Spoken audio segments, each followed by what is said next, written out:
সালাতে দোয়া কবুল হয়। সালাতে দোয়া কবুলের 3 জায়গা। একটা হচ্ছে তাকবীরে তাহরিমের পরে আমরা সানা পড়ি না, আমরা তো একটা পড়ি।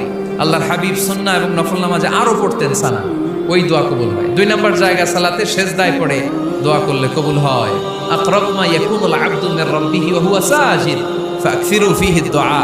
বান্দা যখন সেজদায় লুটিয়ে পড়ে বান্দা আল্লাহর সবচেয়ে কাছে চলে যায়।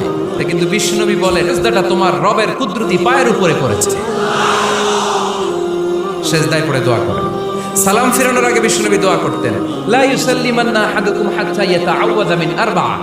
আল্লাহর হাবিব বললেন 4 জিনিস থেকে পানাহ না আছে আমার কোন উম্মত যেন সালাম না ফিরায়। তারা যেন পড়ে আল্লাহুম্মা ইন্নী আউযু বিকা মিন আযাবিল কবর, আউযু বিকা মিন আযাবি জাহান্নাম, আউযু বিকা মিন ফিতনাতিল মাহইয়া ওয়াল মামাত, আউযু বিকা মিন ফিতনাতিল মাসিহিদ দাজ্জাল। আল্লাহ কবরের আযাব থেকে বাঁচাও, আল্লাহ জাহান্নামের আগুন থেকে বাঁচাও, আল্লাহ জীবন